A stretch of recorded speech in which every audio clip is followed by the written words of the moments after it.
அண்மைச் செய்தி. சென்னையை அடுத்த தாம்பரத்தில் சரக்கு ரயில் தடம் புரண்டு விபத்து ஏற்பட்டுள்ளது. அண்மைச் செய்தியாக பார்த்து வருகிறோம். சென்னையை அடுத்த தாம்பரத்தில் சரக்கு ரயில் தடம் புரண்டு விபத்து ஏற்பட்டுள்ளது. செங்கல்பட்டை நோக்கி 16 பெட்டிகளில் ஜல்லிக்கற்களை ஏற்றிக்கொண்டு சென்ற சரக்கு ரயில் திடீரென தடம் புரண்டு விபத்து ஏற்பட்டுள்ளது. தகவல்களோடு இணைகிறார் எமது செய்தியாளர் பத்மநாபன். வணக்கம் பத்மநாபன், இது குறித்த விரிவான தகவல். வணக்கம் ஜனனி. தாம்பரம் அருகே ஜல்லிக்கற்களை ஏற்றிக்கொண்டு வந்த ரயில் இன்ஜின் தற்போது தடம் புரண்டுதான் அங்கிருந்து பரபரப்பு ஏற்பட்டுள்ளது. சென்னையில எழும்பூரிலிருந்து செங்கல்பட்டு நோக்கி 16 பெட்டிகளுடன் ஜல்லிக்கற்களை ஏற்றிக்கொண்டு வந்து கொண்டிருந்த பொழுது தாம்பரம் ரயிலின் அருகே உள்ள ரயில் என்ஜின் முன்னாள் சக்கரத்தில் தண்டவாளத்தில் இறங்கியுள்ளது. இது தடம் புரண்டு ஏற்பட்டது. இதையடுத்து அந்த சுதரித்துக் கொண்ட ரயில்வே ஓட்டுநர் அந்த ஓட்டுநர் உடனடியாக ரயிலை அந்த நிறுத்தி ஜல்லிக்கற்களுடன் இருந்த பெட்டிகளை துண்டித்தார். இதனால் தாம்பரத்தில் தற்போது பரபரப்பு சூழ்நிலை ஏற்பட்டது.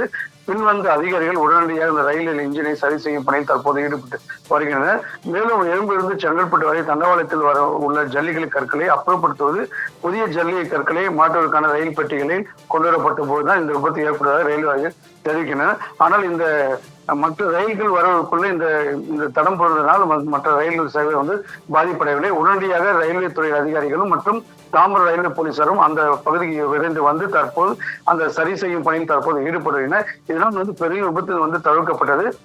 மற்ற பாத்தீங்கன்னா இந்த செங்கல்பட்டிலிருந்து எழும்பூர் மற்றும் கடற்கரை செல்லக்கூடிய மின்சாரங்கள்லாம் இதுல எந்த விதமான தடையும் ஏற்படலை. பின் எக்மோரிலிருந்து வரக்கூடிய தென் மாவட்டம் செல்லக்கூடிய ரயில்கள்லாம் தற்போது தகவல் தெரிவிக்கப்பட்டுள்ளது.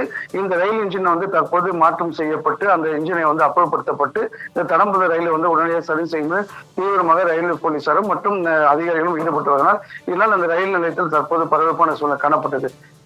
ஜனனி. பத்மநாபன், தங்களுடைய விரிவான தகவலுக்கு நன்றி.